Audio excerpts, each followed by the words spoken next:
wish that I could tell people that it's going to be all right if they do this. But then I can't, of course. And then I think to myself, if I could, I mentioned, if I could give a pill to you, and then you'd suddenly say, oh, it's going to be all right, everything's going to be fine. Would that really draw forth from you the full creativity and courage of which you are capable? Would it? No. So it's that knife edge of uncertainty that keeps us awake.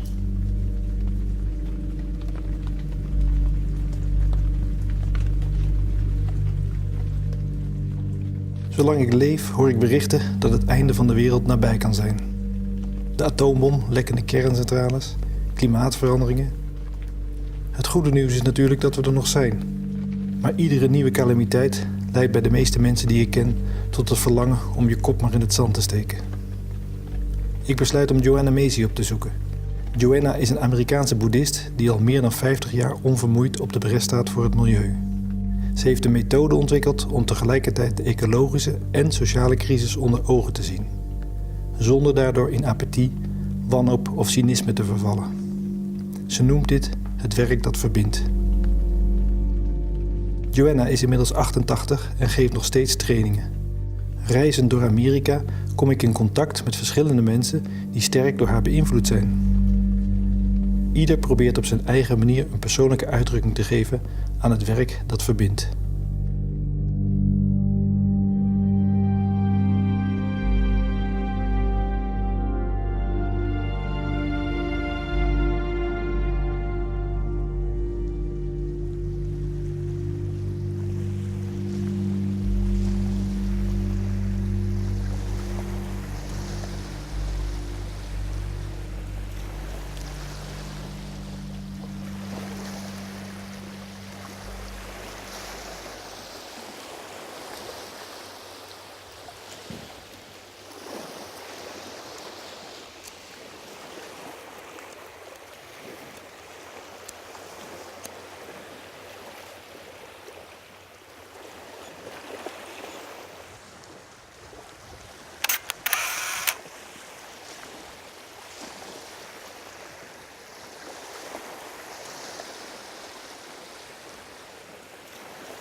When I first came back from the island, all I had was a whole body of photographs of birds whose bodies are filled with plastic. And I had never seen a live albatross at that point because I was on the island at a time when all the birds are gone. And I came back from that trip and I published my photographs of the birds filled with plastic. And I was devastated by what I had seen. And my work went viral on the internet. And I started receiving thousands and thousands of emails from people all over the world telling me that it made them feel hopeless. And it broke my heart because I want my work to be inspiring to people. And they were writing things that said it made them feel trauma and despair. And the most powerful moment was in a school in Australia. I went to Brisbane for a conference called the Ideas Festival, and when I was there, I was invited to speak at a girls' school, a middle school. And I showed my photographs to this whole auditorium full of beautiful little middle school girls all wearing purple dresses. And I hadn't really worked through the trauma myself. I didn't have a philosophy behind my Midway work yet. I just showed them the photographs and talked about how we have to face the realities of our time. And at the end, their teacher stood up in the back of the room and with a microphone, and she said in front of her whole school, she said, "When I see those photographs, I don't feel inspiration, I feel panic." And she broke down crying in front of her whole school. And she said, "Chris, would you please just tell me, how do we get to hope from here?" I still feel it. How do we get to hope from here? And it was dead silent in the room, and I had no answer. I didn't know what to say. I don't know how to get to hope from here. And the only thing I could think of at the moment to tell her is that's a really courageous question. So I came home from that trip, and I had this body of photographs, and I wanted to publish a book. And I wanted a piece of writing that went with the book that would be hopeful. And I thought of Joanna. And I went to Joanna, and I asked her, you know, can you write a couple of paragraphs of beautiful Joanna Macy writing that will get to hope from here? And she looked at the photographs with me, and we cried together. And she said, I can't get you to hope from here. But she said, I know where you can go. And I said, what is it? And she said, you have to go back to that island. There's more to the story. There's something there that you haven't seen yet. And that felt right. It's like I heard a bell ring in the back of my mind. I was like, yes, you're right. I have to go back and meet the live birds. And that's what turned into my whole rest of my project, including my film.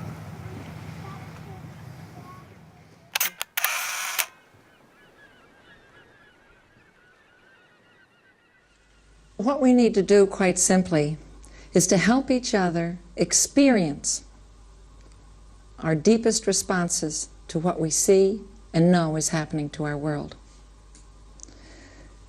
Now, these responses of anguish, sorrow, anger, guilt may not necessarily be about nuclear weapons, first and foremost. For some people, it is the condition of the environment, is the erosion of our life support system, the expiring species, etc.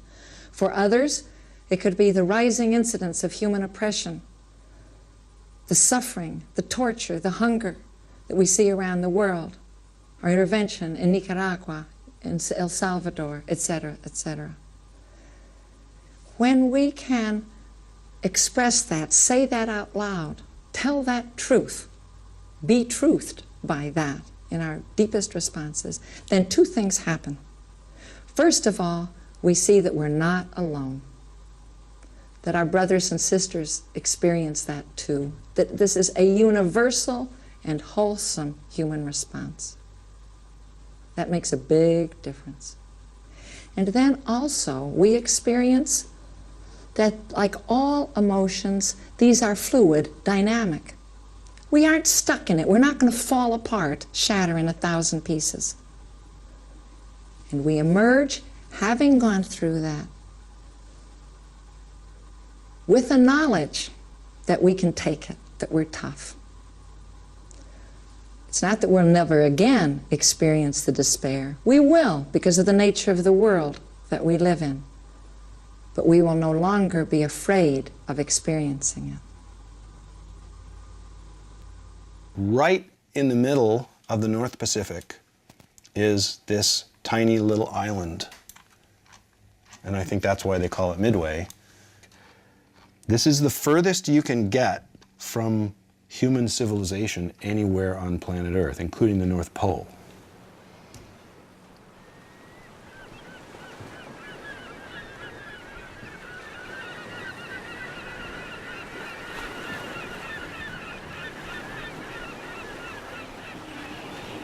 And it's scary.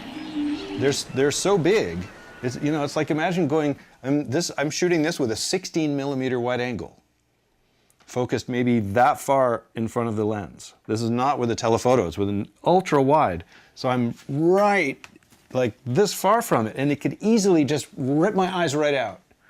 But they just don't have that aggression, and they don't have that fear. And so if you stay down low and don't make, like if you make direct eye contact, then they get a little scared, they do this. But if you stay down low and just kind of don't disturb them at all, you can get closer and closer and closer and closer with the camera and focus until it's all the way, until you hit the stop. And this is what it looks like.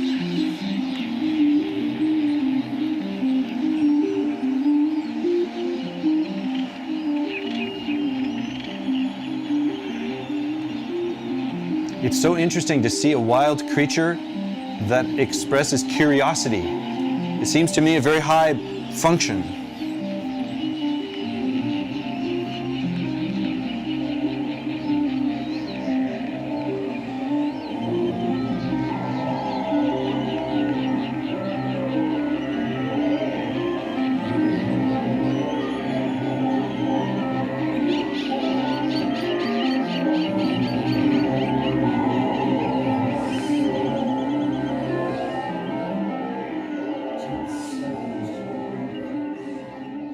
And you know, it's such an interesting thing to look so closely at a large bird and see something so different than what you see when you look at an eagle.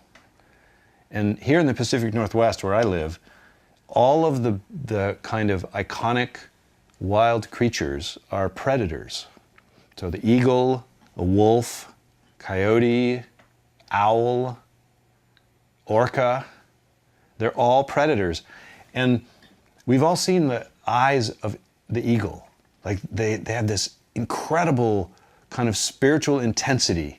And the same thing with a wolf. They look at you and there's just this intensity to it. And look at this creature. There's this soft, round sort of grace to her that is so different.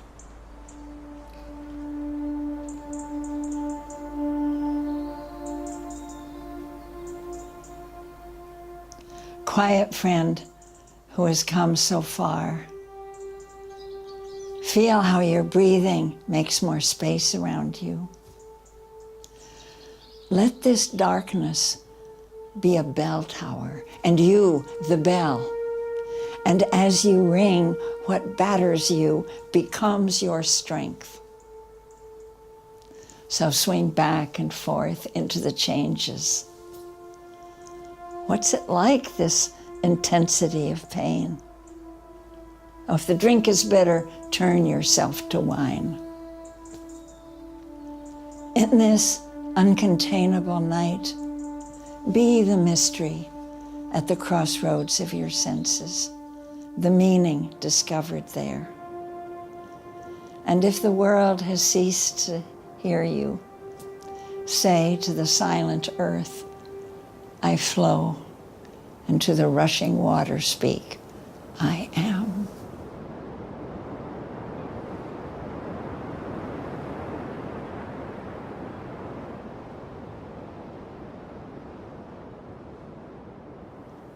Rilke, and particularly the Stundenbuch, the Book of Hours, and where he opens his heart to the world and to a God who is not separate from the world, a God that is not up there in heaven with angels and trumpets and gold robes and throne, but who says, as I lean over the chasm of myself, my God is dark. And like a web, 100 roots silently drinking. So he used these images of the natural world for God. So we drew a lot of, we're asked now to return to our world. That can save us. Maybe it won't save our world or us, but it'll be where we belong, even if we have to, even if we're not sure that we will be able to save life and the web of life. It's where we belong, our living world, with its beauty and its intricacy, its pulsing heart.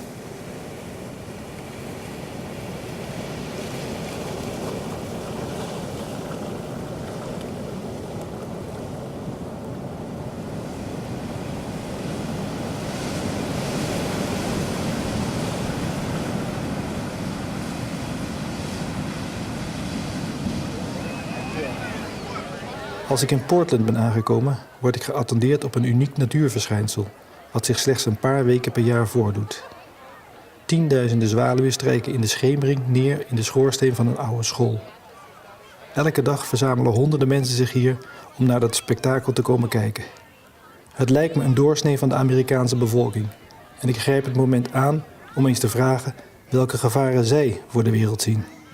The biggest threat of the world. Well, the UN just said today it was antibiotic resistance. That's pretty big. Probably that or global warming, I would say. I'm concerned that reasonableness won't prevail sometime, and then there'll be an accident. And under those circumstances, you could have a conflagration that would end the world. You know, these problems, how are we going to end war and end poverty and end these things? And it's by forcing ourselves to sit there and think about it, and that's how we're going to do it. And I noticed a lack of that, I feel like, lately, where people aren't doing that. They aren't sitting and forcing themselves to think. If they don't get the answer right away, they're just done. Hold on, give me a second. I had it a second ago. People aren't thinking for themselves. They're looking out only about themselves, and they don't care what other people, the greater good, the spirit of the greater good is gone. I think that global warming and a lack of respect for our world and the environment is a huge threat. I think as the world gets closer to that time frame, it's going to get more and more corrupt. And I see all of that looking at the drug problems and the murders and killings and all those things going on in the world of turmoil as just an example of what God has in store for judgment time for the world.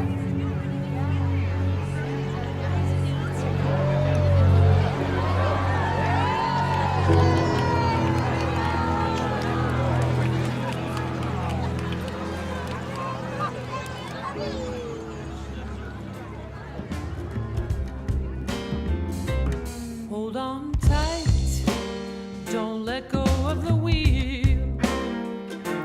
Driving through life with a cracked windshield. Got to figure out what's wrong with these brakes. Speeding so fast, fast, fast, just about to get the shakes. Down a dangerous road and it's getting worse. How do we put this thing in reverse? I wish I could fix just a small part. I wish I could fix just a small part of this broken world. We need a doctor, some kind of mechanic. Try to stay cool, no need to panic. Taking those lies they pulled from a hat. Figure out a way to put them back. Find some peace and compassion. Start bringing love back into fashion. I wish I could fix just a small part. I wish I could fix just a small part of this broken world. When things are getting warmer and when more and more people are losing home, people on the front lines, more and more of us are on the front lines of the pain of the world right now. And there's the uncovering of the people who've always been traditionally the racial justice issues, but there's more and more people emerging, people living in island nations who will have no homes, people who are, struggling with asthma in urban communities because of the pollution and that kind of thing. So how do we be with all of that? That's the challenge, and I don't have any answer. I go in and out of my version of despair all the time because I pay attention. I was just talking with my partner the other day about just really in the midst of feeling just the weight of the world. but that's how you have to go through that. You know, that's part of the practice, is like honoring that pain, because it means I'm not separate from the world. Something. Are you feeling uncomfortable? Those of us who are paying attention particularly to climate change are aware of the reality that we're probably past the point of saving the world as we know it. And to live with that every day and still continue to move on is the challenge. To have that knowledge is the challenge of our times right now. And how do we stay present to the world? As Joanna says, who will we be? For me, the question is not so much like what are we going to get, what successes will we have, but no matter what happens, who will we choose to be? So that's the work that I do in the activist community. I've been pushing within this climate justice group that I work with that we can try to make successes around stopping this oil terminal or stopping this gas storage facility or stopping this pipeline.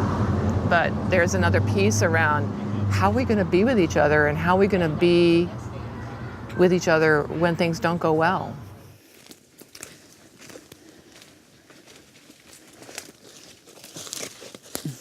This land, you can see the stumps.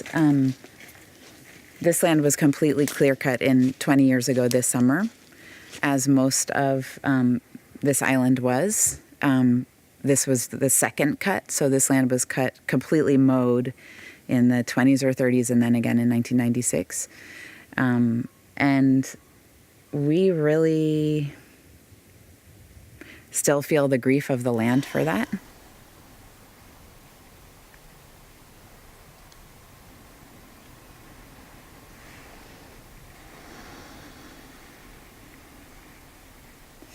I think everybody knows they're not connected. I think people know it in their bodies. Most people do. And many people are searching in lots of different ways about how to tie our communities and ourselves, knit each other back together in that fabric. You know, the people that come to the work that reconnects are usually activists already, struggling with burnout and despair already. And that's how it was for me. I came to this work because I was an activist and still am, and I was overwhelmed by the enormity of what I was trying to do. And this work has become, it's what enables me to do my work, actually. I couldn't continue to do the work that I do without the work that reconnects, and I think a lot of people feel that way who are in the work already.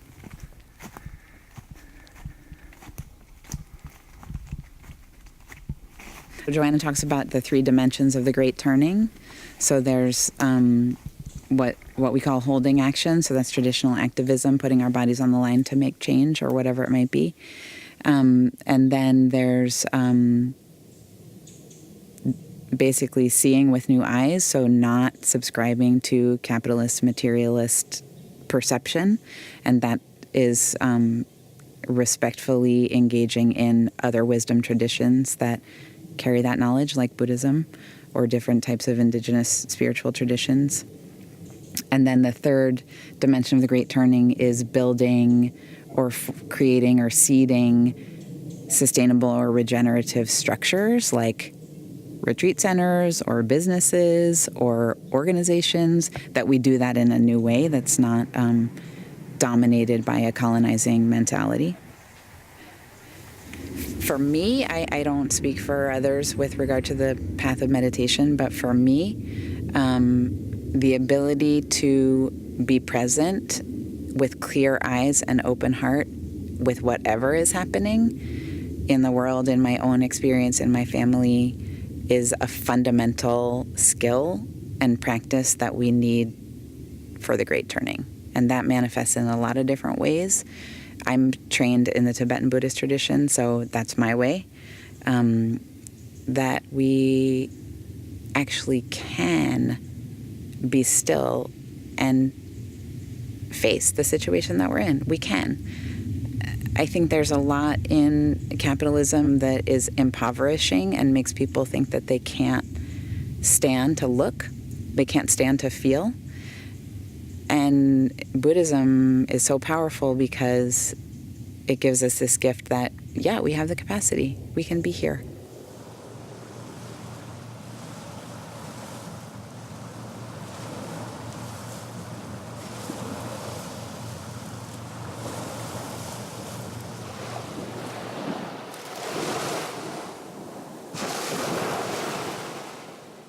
Honoring our pain is, so it's more than just facing our pain, right? Joanna used the word honoring because it's not just saying, oh, this is terrible and it's a problem and I just have to face it. It's saying, like, I feel, I suffer, and because my people and our world are suffering. And I honor that as evidence of the truth of interdependence. We are all connected. And so we honor our pain because that is the reality of where we are as a world and in many of our communities. And that's where meditation practice or other types of spiritual practices are so important, because we need to feel that we're big enough to honor that pain and that we're big enough to feel the interdependence that's the reality of interconnection. And in a world that has been coming apart for a very long time, it's hard to feel that interconnection. People want to cut it off, you know? I want to cut it off. Everybody does. But the gift of the work that reconnects is that we don't have to. Actually, that's therein is our freedom and our ability to do something different together. And you know, maybe we'll make it, or maybe we won't. We don't know, but it feels good to try, to be connected and trying. You know.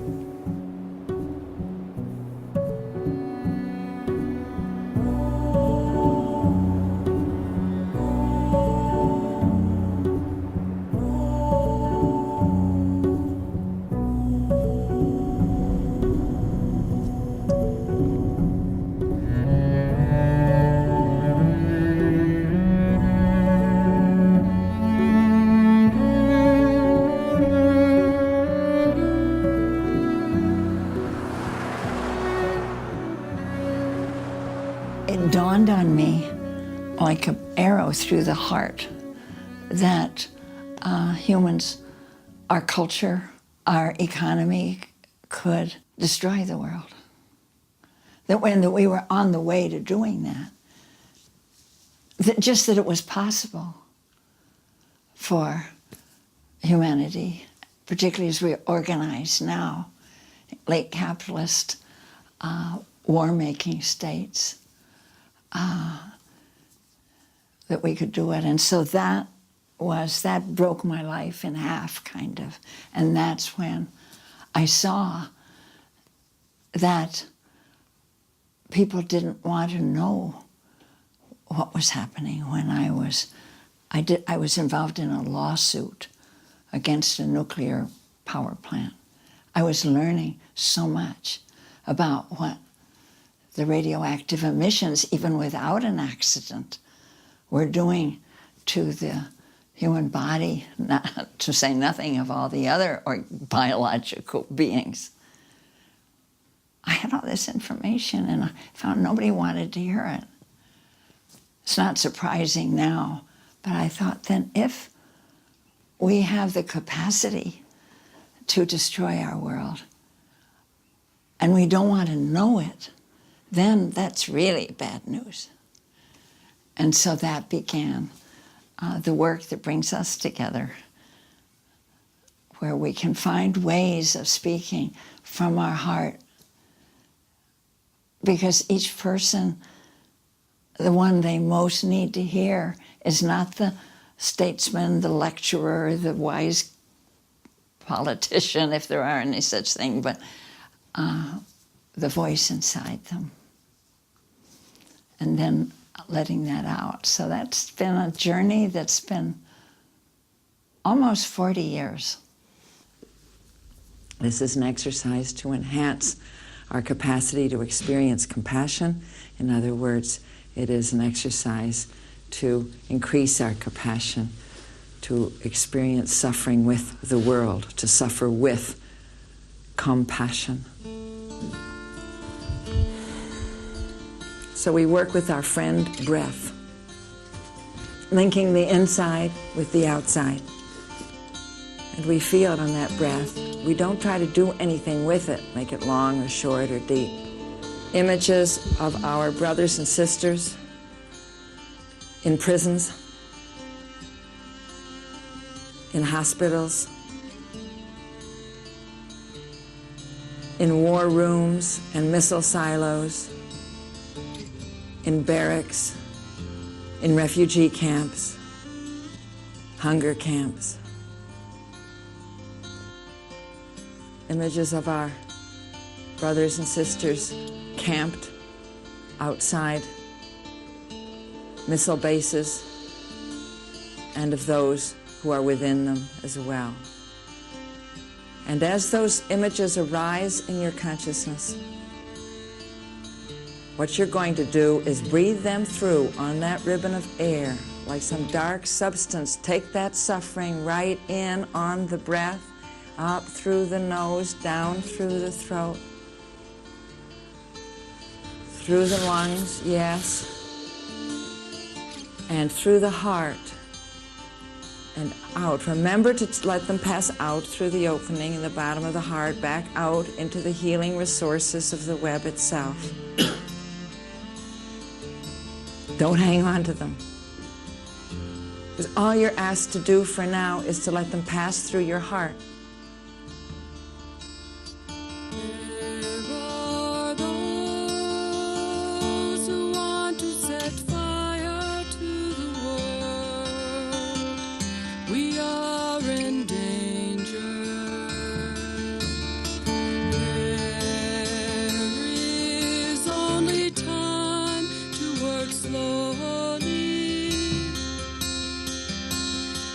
No time not to love.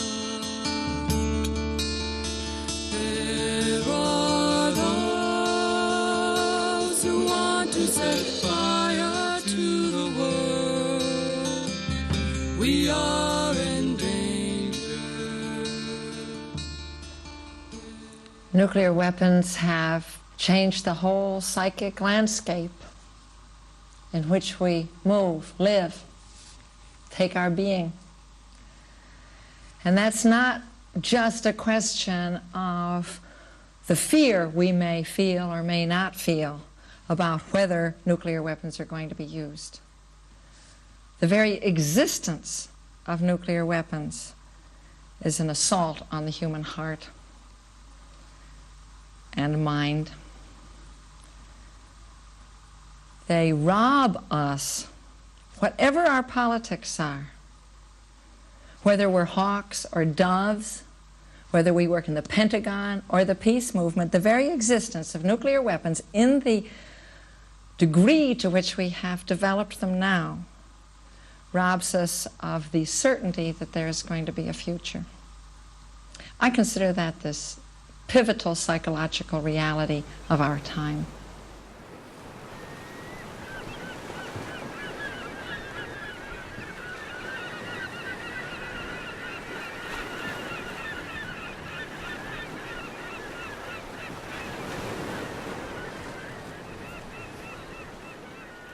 I first became interested in Midway when I learned about the Pacific garbage patch.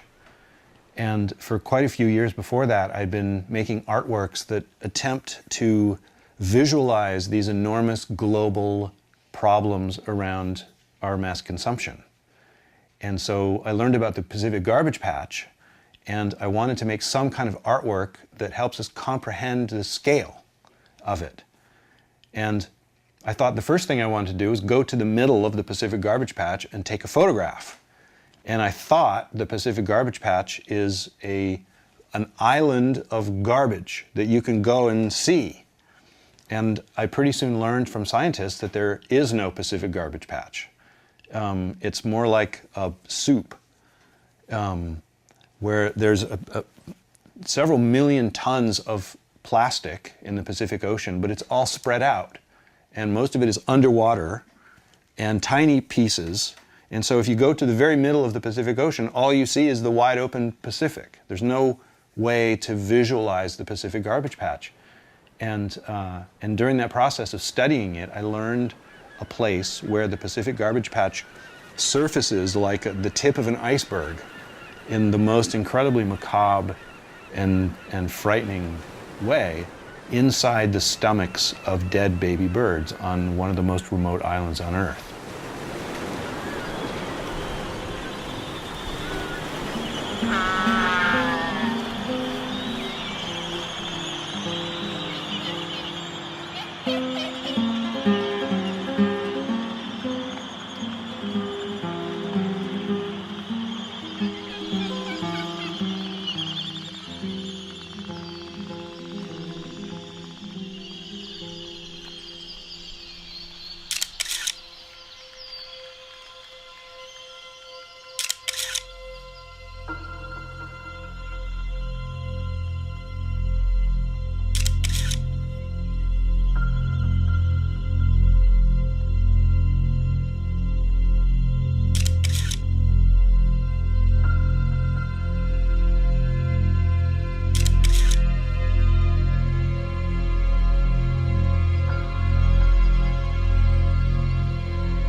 One of the things that's so shocking about seeing the contents, the stomach contents of these birds, is that it's our stuff. And in that way, it's different from like trying to save the elephants that are getting killed for their tusks, because that's somebody else doing that. Or like oil companies causing horrible pollution, that's somebody else. But this stuff, like this is our stuff that we use every day, like cigarette lighters, that's a cigarette lighter right there. And then plastic bottle caps, and that's a shotgun shell. And we find pieces of children's toys and the stuff that we recognize that we use every day. And this is one of the things about the Pacific garbage patch and ocean plastic pollution generally that I find so fascinating, is that it's the cumulative effect of every one of us equally contributing to this problem.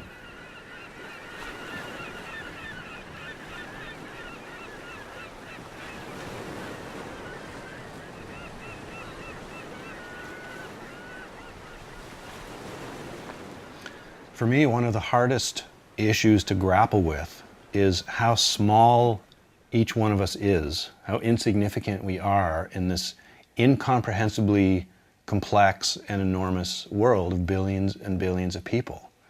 And, you know, all I can control is my own life and my own consumption. And I have this little voice speaking in my head that says, even if I do everything good, if I never use any more plastic and I become a vegan and I never fly on an airplane again and I sell my car and all of those things, it's not going to make any difference. It's everybody together that will make a difference. And if on the other side, if I behave really badly for the whole rest of my life, if I fly anywhere I want on vacations and eat whatever meat and throw plastic everywhere, that's not going to make any difference either.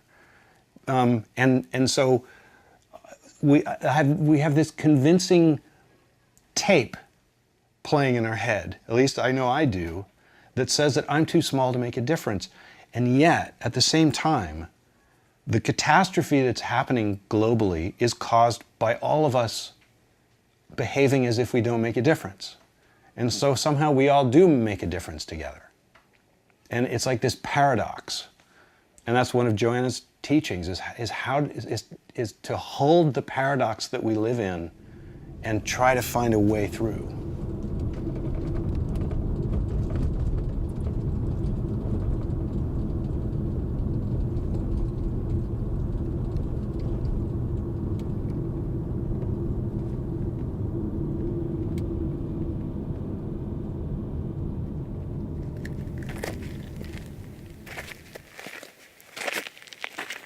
Where we're sitting is in Santa Fe, New Mexico, where I grew up. It was a really interesting place to grow up because it's a city among 18 pueblos, 18 Tewa and Tiwa and Toa pueblos, and those are the tribes that are indigenous to this place. So yeah, growing up, I felt like I was often in two different worlds. When I would go home, where I lived would be in Tesuque, which is 10 miles north of Santa Fe, and that was my tribal community. And then when I'd come in to Santa Fe for school, it was, a modern city, and it often felt like I was going back and forth between two different worlds.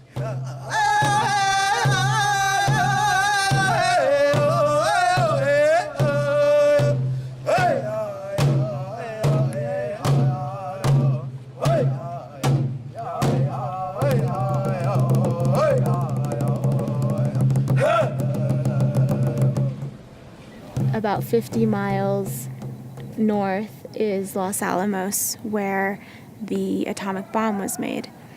And this is also land where, this is also a place where there were testings. There are testings for this project. And so across New Mexico, it's, if you took a drive through New Mexico, you would just see the most magnificent views you'd ever see in your life, and it's truly a one-of-a-kind place. But at the same time, what you're not seeing is probably tons of invisible nuclear waste. Whether you're down near Roswell or up in the Navajo Nation, Deneta, or in Los Alamos, just 50 miles from Santa Fe, there is that, there is nuclear waste left, and it's very contradicting, because this place is so sacred and so ancient and beautiful, yet there's this invisible destruction just floating around every day. And for the rest of eternity, that stuff is never gonna go away.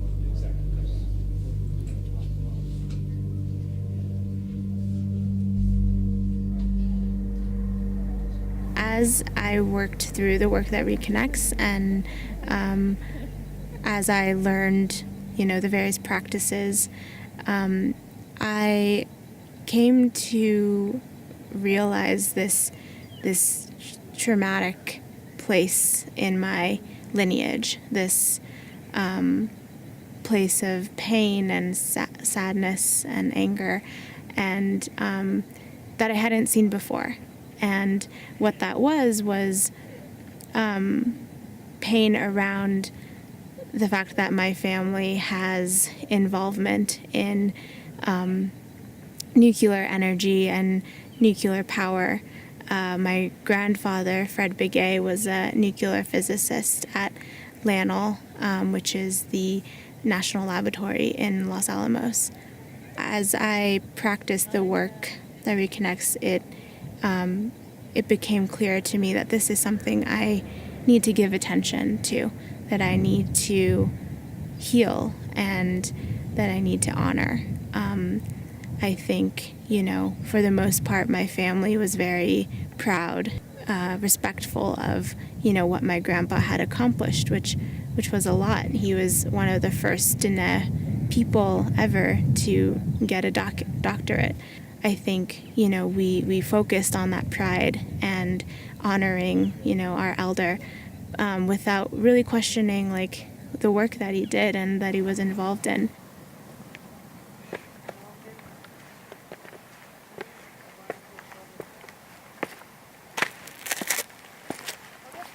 Although, his work wasn't towards nuclear weapons, it was towards nuclear energy, but still, nuclear energy has caused tons of environmental damage, irreversible damage. So, for me, practicing the work that reconnects is a way to honor that part of my history and my lineage, and so that it doesn't, become something that weakens me or something that is unrecognized in me. So yeah, by giving it recognition, by honoring it, I think I can be a stronger person and heal that past that my family has.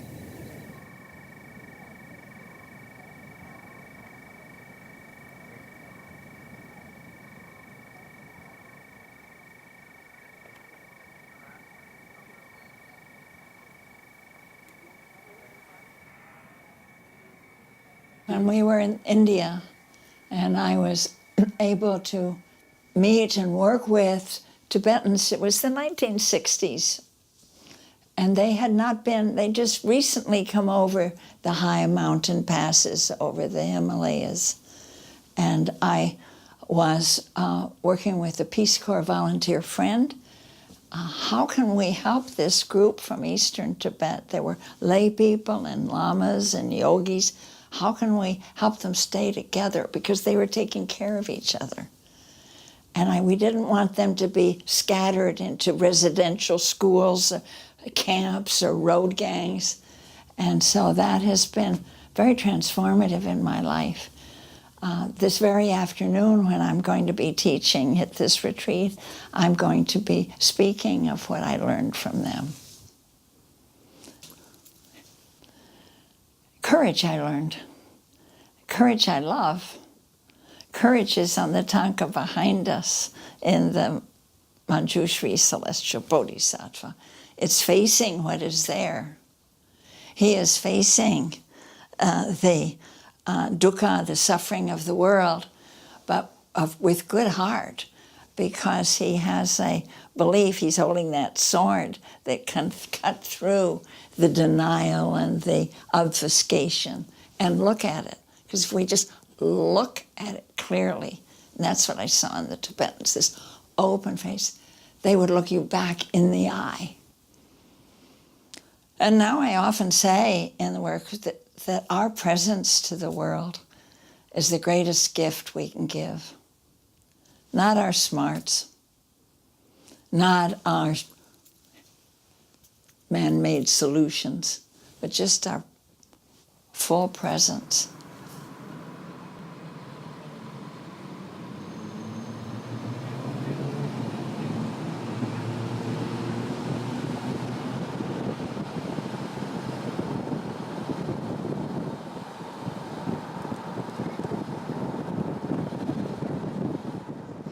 On this street, we took down the fence that was here when we bought this house, and we had a community event.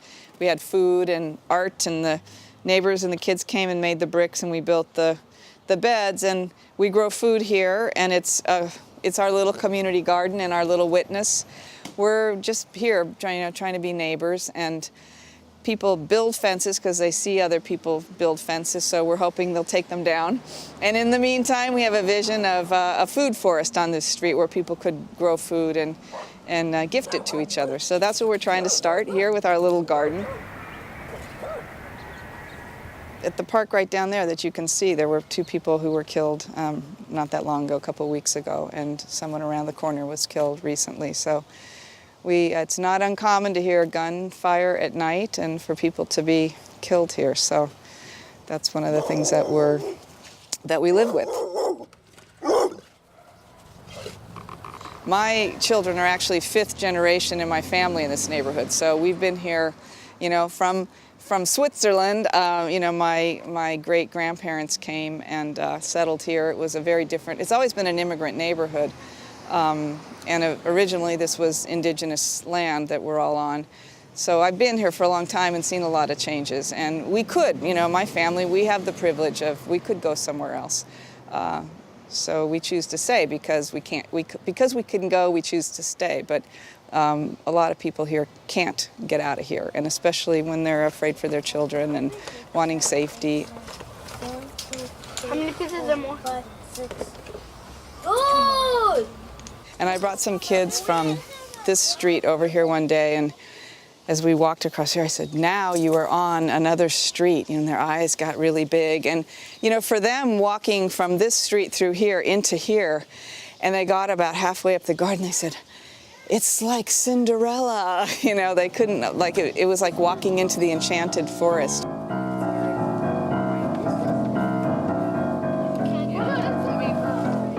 When's the last time you saw a piano in a backyard? You think if you all come help, we could get it in there? What do you think? How heavy is it? It's pretty heavy. It's pretty heavy. Like this whole house? No.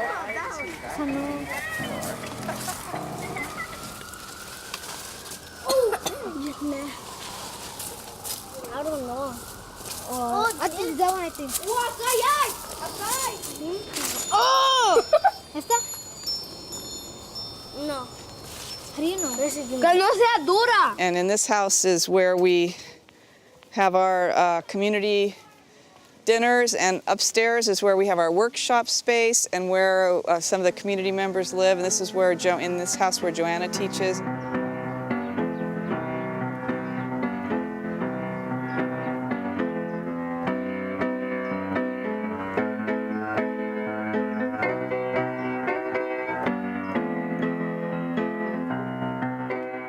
If I had never done anything with her again after that one workshop, it was life-changing for me, because it was the first place that, you know, she was really the first person who gave me permission to have like all these feelings and to help me understand it was my love, it was my care, it was not a weakness. It wasn't that I was overreacting or too emotional or too sensitive, or it was, you know, of course it's a scary, terrifying thing to live in a world where we could blow ourselves up. And of course, I was full of grief and rage and all sorts of other, you know, feelings about this, and feeling powerless and wanting to stop it and grieving what had happened to the planet because of it. So that permission to actually feel, experience, and know that those feelings were my power and my strength to act on behalf of life was life-changing for me.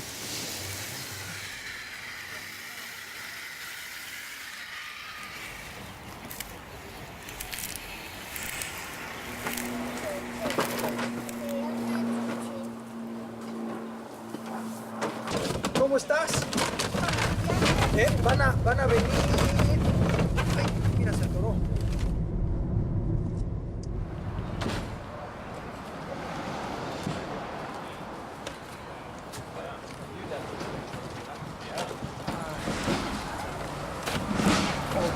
This is homemade food that we have, you know, with these lentils and tortillas and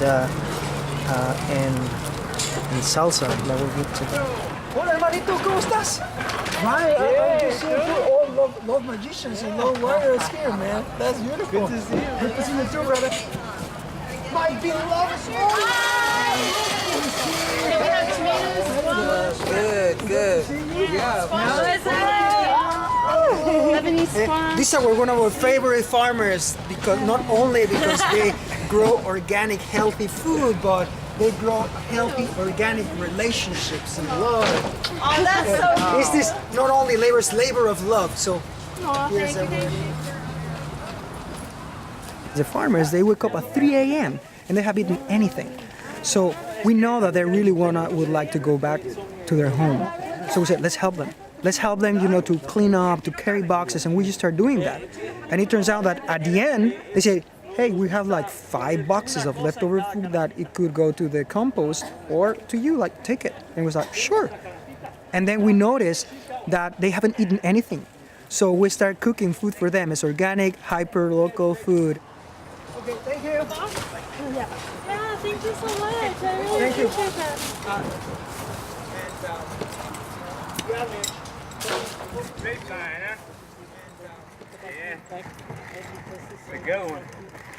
When I lived on this block, it was like grass that wasn't really being taken care of. And then we did this project where we planted all these fruit trees here. A lot of people in this neighborhood already have like agricultural wisdom and traditions, but didn't have a space to express that. And people had a few potted plants outside their apartments on the inside. When we do specifically a lot of ceremonial plantings, where sometimes we just plant like one tree, but it's all about the way we're planting it.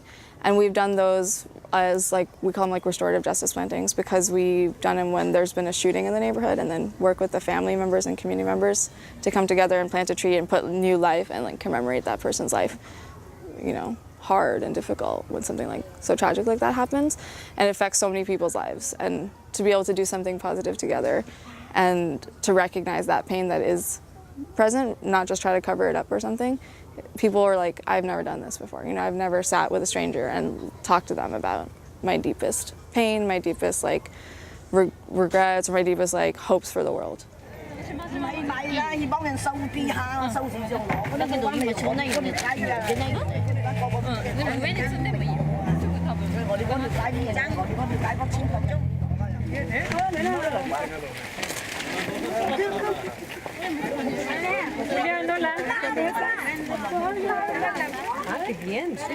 And we get them, and so we warm tortillas. The things that you saw there is like tortillas. Gracias a ustedes, Adiós, adiós. Adiós, adiós. Oh, uy, oh. Adiós, saludos a Yola, tuya tos. Adiós. And so we start giving them, food, and they really enjoy it. And then they start giving us more food. And so all these that you see is mostly from these farmers markets, which is really obscene that in this part of the planet, where the government imposed in the part of the planet we call the US is allowing that you have 40% of all the food, not any food, organic healthy food, let alone the other ones, is thrown away. When you have people like this that could very well use that, because if you want to go around here and find organic food in Fruitvale in East Oakland, good luck. You can find prostitution, you can find drugs, you can find guns, and you have a harassment by the police, and people are being killed. But if you would like to have that, we don't.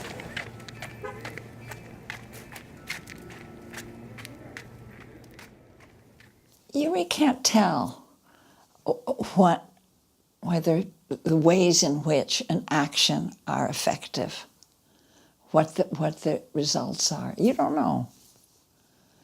So it's not, there are things that people have said to me or I've heard that have changed my life. They don't know it. There are things you've done that have changed lives. You don't know it. So it's much better to stop taking your pulse all the time. Oh, how effective am I? Just be glad you can act. And don't decide whether it's worth it or not. Do it because it feels good. Do it because you love being with the people who are at your side.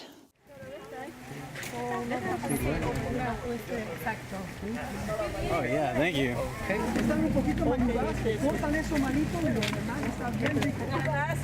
muchas, pueden llevarse 4 o 5. There's a lot of pomegranate.